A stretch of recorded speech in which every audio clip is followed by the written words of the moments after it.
right. Hello. Welcome, everybody, to today's webinar. We're going to be talking about transforming lives in autism, ADHD, learning disabilities, sensory processing disorder. It's all about the total load theory with my guest, Patricia Lemer. I am Maria Rickard Hong. I'm a co-founder of and the education and media director for Documenting Hope, and I'm your host. And if you have any questions, just type it into the chat box, and we're going to be taking those questions at the end. So if you think of something, just go ahead and put it in there, and we'll get to it, hopefully. Documenting Hope is a 501c3 nonprofit that provides root cause healing solutions for children's chronic health and developmental conditions. We provide resources and support for parents and practitioners who are ready to move beyond the conventional symptom suppressive approach to disease management and to instead use a root cause approach. You can find out more about us at our website, documentinghope.com.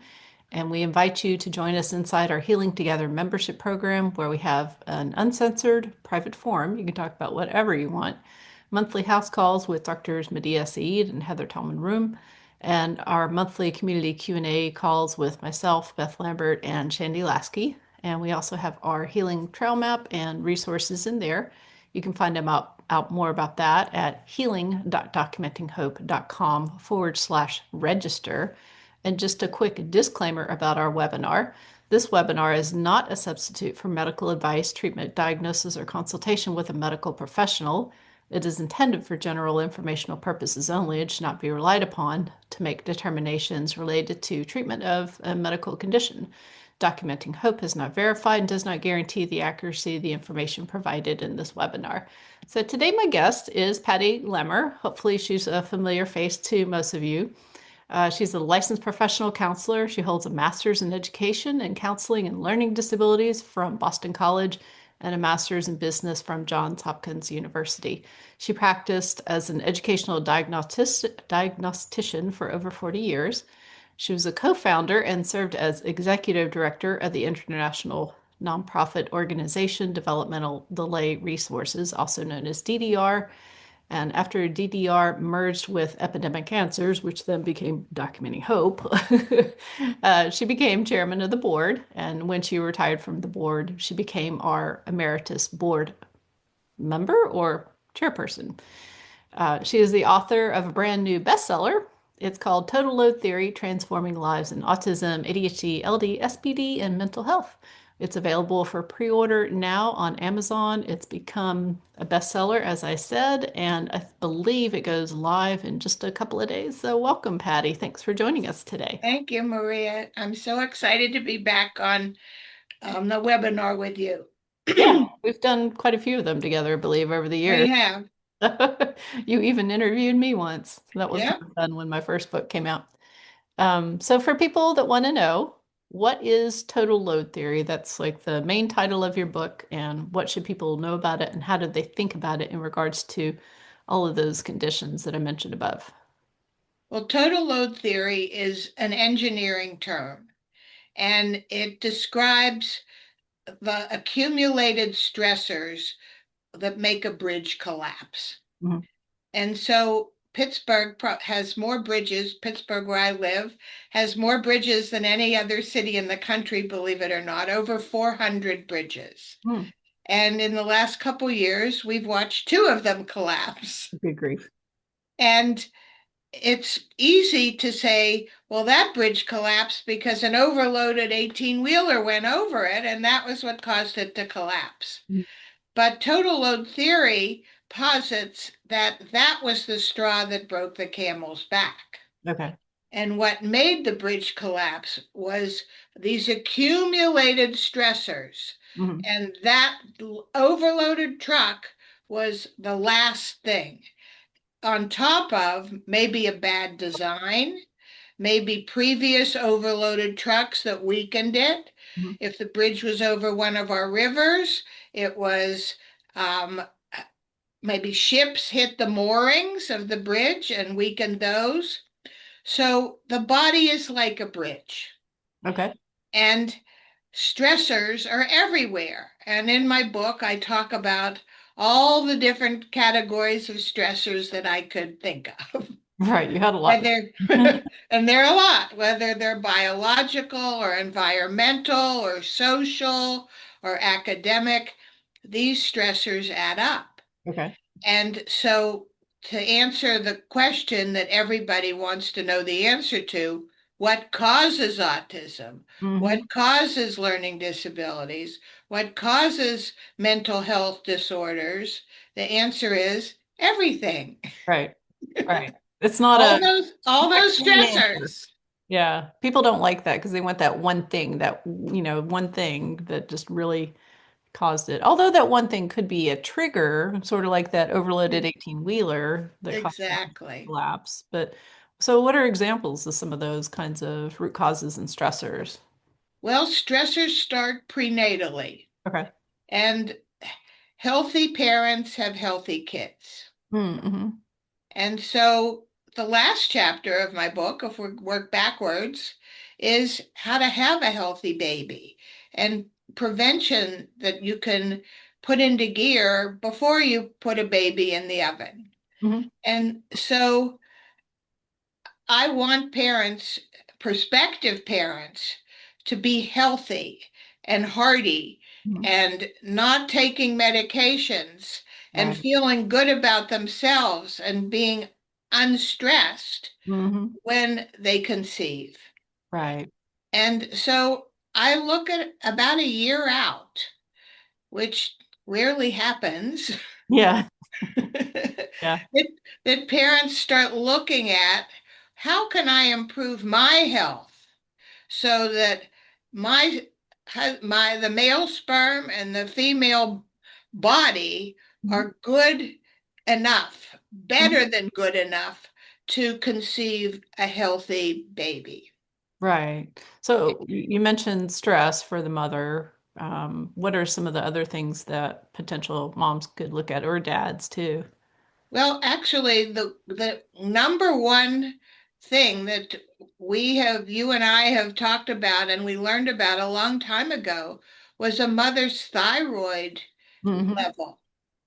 And thyroid is a whole other subject. I don't know if you've ever had anybody on talking about thyroid, but Hmm. it's a rather controversial subject. Is it really? It is because what the typical thyroid tests are Mm. of T3, T4, and TSH Mhm. are really just a tip of the iceberg. That's true. Yeah. So your doctor may tell you your thyroid is normal, Yeah. but you're sluggish and you're not feeling so energetic all the time and you're still wondering, is my thyroid okay? Hmm. So you really need to have deeper thyroid testing.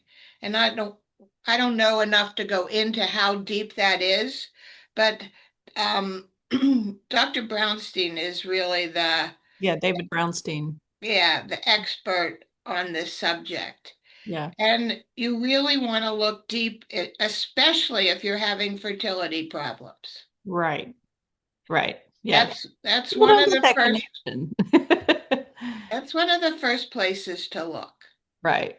And there's acupuncture programs for increasing fertility and improving your thyroid. So that's one thing. Hmm. You want to get your allergies under control, whether they're environmental allergies or food allergies. Hmm. You want to get enough sleep Right. because Lord knows that after you have a baby, sleep is at a premium. Yes. And so you want to be well rested. Mhm. You want to be in good relationships. You want to not have a stressful job.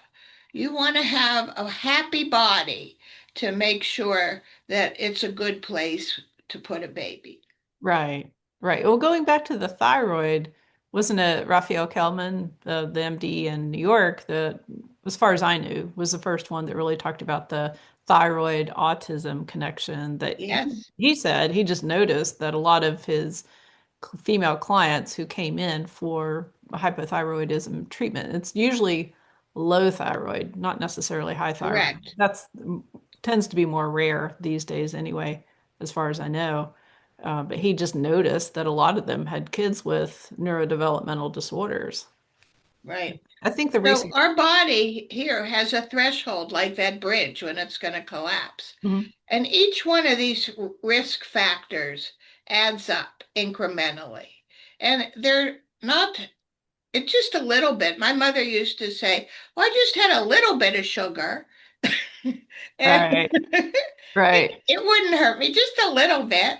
Yeah, yeah. And Well, that's one of my big things too, is blood sugar. And like you said, the acupuncture can really help with that too, because yeah, you're going to yeah, get dysregulated blood sugar, then that's a problem. And actually problems conceiving, right? Because you get moms with PCOS or endometriosis when, in fact, if they just got their blood sugar under control with the help of acupuncture, a lot of times it can be resolved.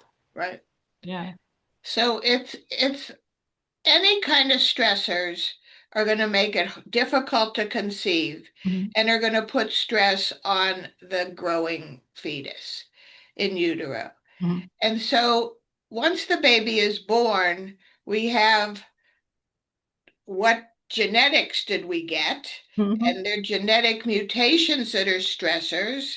And then we have environmental stressors from air and water and food and nursing and expectations Mhm. and all kinds of things that add up incrementally for this newborn.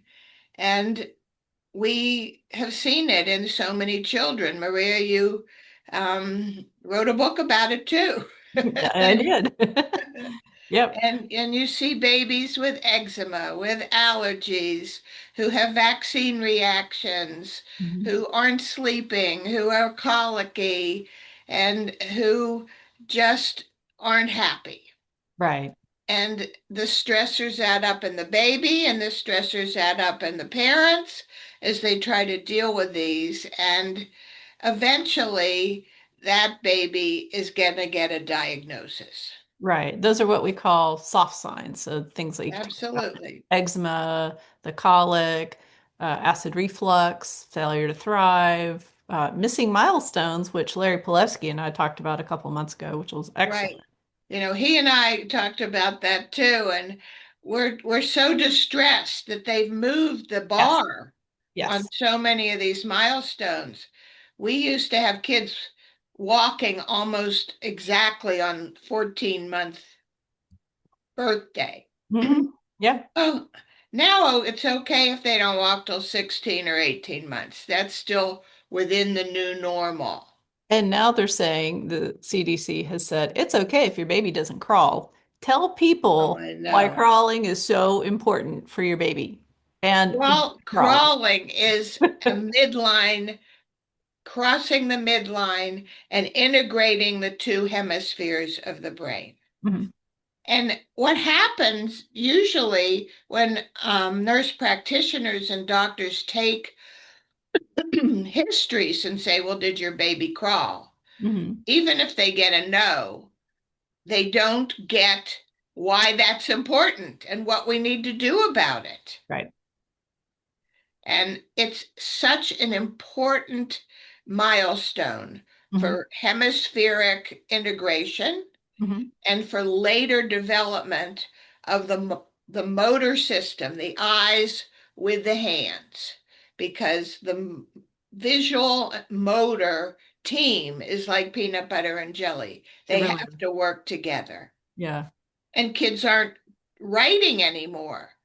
So there's no handwriting, which is another brain integration exercise because of the use of screens and tablets and computers. Yeah. So it's a whole new world. Right. Yeah. Yeah. And so tell people about, okay, so there's one thing, like if a baby crawls, but they crawl with what Tony Abel calls the stanky leg out to the side. I never heard that Oh one. yeah, he said it in one of his podcasts. I was like, that's really great. Yeah, yeah. But what No, that so means. there's different, you want a bilateral crawl where the one hand and the opposite knee Mhm. are working together. Mhm. And it should take place, 8 or 9 months, and it's based on a reflex that kicks in. Mhm. and it should continue for a while. We don't want to skip the milestone and we don't want to shorten the milestone. Right. And so some of the interventions take toddlers and take even 4 and 5-year-olds back to that crawling stage to make them do that integrated cross crawling exercise to try to get that brain working. Yeah, that's what Sarge Goodchild does. That's what Yep. is it the Hope? What is it? The place in Pennsylvania, like something the Hope Center for kids with autism or whatever, that they do that. I don't know if I it's don't know what it's called now. It was Domen Delicato a long okay. time ago. Okay. Yeah, I'm gonna post an article that Sarge Goodchild wrote for us about how a child's brain develops, just to help And people understand. on my podcast, The Autism Detective, Mhm. that you and Beth and a lot of your members have been on, Mhm. I just had Sarge on it. Oh, nice. Yeah. So you can go to Spotify and listen to my interview with him like you're doing today with me. Okay. He is quite remarkable and just has changed so many lives. He's a wonderful guy. And he has his own story of healing. He does. Amazing. I'm going to post that one into the He chat. was one of our kids. Yes, from a long time ago. And his parents didn't give up on him. Thank God. It's just Thank amazing. goodness. What were they told? Something like he's just not going to live that long, or he's not going to do well, or Well, he's he going to, had a seizure disorder too. yeah, he's going to be in a home. Somebody's just going to have to take care of him. You meet him now, and he's like the fittest guy I've ever seen for his age. Right. It's like, wow. Um, but anyway, going back to crawling, explain to people why that's so necessary for vision, first of all, and then I'll lead in with another question after that. So when a baby crawls, the hand, the eyes follow the hands. And it's as I said, it's a very, very important step to establishing brain hemispheric integration, laterality, Mhm. which is handedness and dominant sidedness. And people think that being not Ambidextrous. bilateral, Ambidextrous. what? Ambidextrous. Ambidextrous Yeah. is a great thing. Oh, he can bat left or right. Yeah. But it has its disadvantages because your language needs to decide which part of the brain is going to work on language and which part is going to work on motor and creativity. And it it can't be both sides doing both. It's very Right. confusing to the brain. Mhm. And so we need to establish laterality.